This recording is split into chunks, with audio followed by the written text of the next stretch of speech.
Oi, eu sou a Fernanda Concon e esse daqui é o News Z. Mais uma semana, mais um News Z aqui no canal da TVzinha, então sem mais delongas, bora lá conferir as principais notícias que saíram essa semana no SBT News.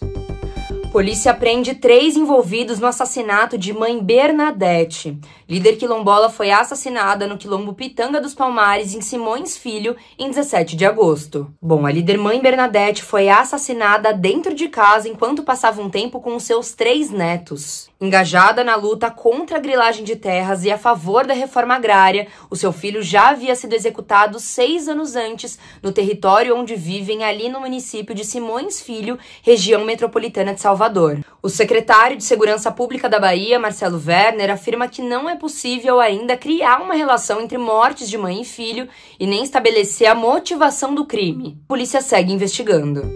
Congresso Global de Mídia em Abu Dhabi receberá estudantes de 174 universidades. Alunos de comunicação de todo o mundo terão a oportunidade de participar de 3 dias de workshops sobre novas tecnologias e ferramentas de mídia. A notícia está contando que entre os dias 14 e 16 de novembro desse ano vai rolar lá em Abu Dhabi o Congresso Global da Mídia, que reúne instituições de mídia e estudantes para discutir o futuro da indústria e o seu papel no desenvolvimento sustentável, por meio de workshops sobre mudanças climáticas, promoção da paz e etc. Não tem coisa mais relações internacionais do que isso. E falando em relações internacionais, você já parou para pensar nos impactos da mídia na política internacional? Até ali, meados da Guerra Fria, as pessoas sabiam sobre os conflitos e as guerras que estavam acontecendo, mas de uma forma um pouco restrita. Se você não fizesse parte de uma população atingida por uma guerra, você até poderia saber da existência dela, mas ainda assim seria um conhecimento um pouco restrito sobre o que estava acontecendo de fato. Claro que era dessa forma porque a gente não tinha as tecnologias da comunicação e de informação que a gente tem hoje. E ainda tem todo um recorte de classe de quem tinha acesso a tudo isso nessa época. Mas ainda que você tivesse, a pauta guerras e conflitos era compreendida como de interesse apenas para aqueles que faziam parte desse contexto ativamente, como líderes políticos e militares. Só que isso começa a mudar quando explode a Guerra do Vietnã em 1959. Pela primeira vez na história, um conflito foi intensamente coberto pela mídia, por fotógrafos, por jornalistas. Então, pela primeira vez, as pessoas puderam acompanhar das suas casas o que estava acontecendo ali numa guerra. A violência, os horrores, as táticas militares, ainda que o conflito não as atingissem. Eu imagino que muitos de vocês já tenham visto, por exemplo, a foto que ficou marcada como símbolo da Guerra do Vietnã, que é de uma criança nua que teve que rasgar as roupas às pressas porque foi atingida por uma bomba de napalm, que é uma arma química feita à base de gasolina que causa queimaduras severas no corpo. E entrando mais nesse exemplo, já existia ali um esforço da comunidade internacional de proibir o uso de armas químicas. Inclusive o Protocolo de Genebra, que é um marco nessa movimentação de proibição, já havia sido assinado em 1925, após o uso de gases na Primeira Guerra Mundial.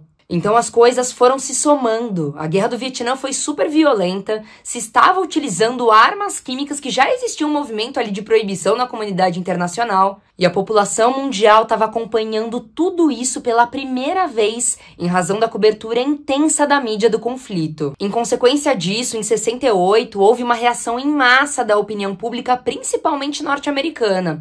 Então vários protestos tomaram os Estados Unidos pedindo pelo fim da guerra. As tropas estadunidenses deixaram o Vietnã só 7 anos depois, em 75, e diga-se de passagem, derrotadas. Mas o que se pôde perceber dessa movimentação é que à medida que a mídia ia se desenvolvendo e participando ativamente dos acontecimentos, a opinião pública era um ponto a se considerar estrategicamente nos conflitos. Não dava mais para esconder da população o que acontecia, porque a mídia ia noticiar, e isso poderia ter muitos impactos na política interna de um país. Revoltas, protestos, pedidos de destituição de cargo, ascensão de um novo nome que estava ali a favor da opinião pública, enfim.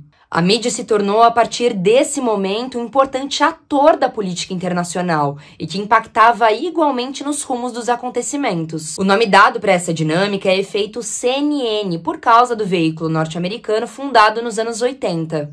A CNN foi muito presente em diversos conflitos na década seguinte. Inclusive, a sua presença na Guerra do Golfo em 1990 é considerada o grande marco da presença da mídia nos conflitos. E ainda que ela não existisse durante a Guerra do Vietnã, se considera a importância desse conflito como precursor de todo esse movimento que veio depois.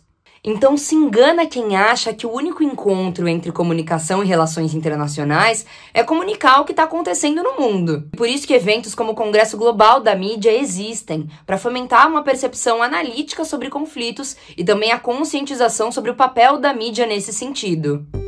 E por fim, foguete produzido por estudantes brasileiros ganha prêmio internacional. Alunos da Universidade Federal do Rio de Janeiro conquistaram o primeiro lugar geral da Latin American Space Challenge. Com os foguetes Caronte e Aurora, o Minerva Aeroespacial, que é o nome do grupo de pesquisa da universidade, competiu com outros 145 projetos de 15 países lá no evento que rolou entre os dias 24 e 25 de agosto em Tatuí, no interior de São Paulo.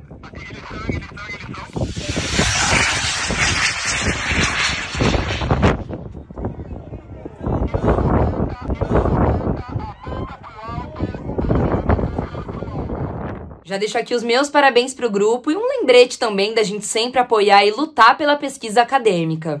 E chegamos ao fim de mais uma edição do News E, espero que vocês tenham gostado. Não se esqueçam de curtir, comentar, compartilhar e, é claro, se inscrever aqui no canal da TVzinha e ativar o sininho para não perder nada e também ficar de olho lá no SBT News. Eu espero vocês na próxima semana, um beijo e até lá!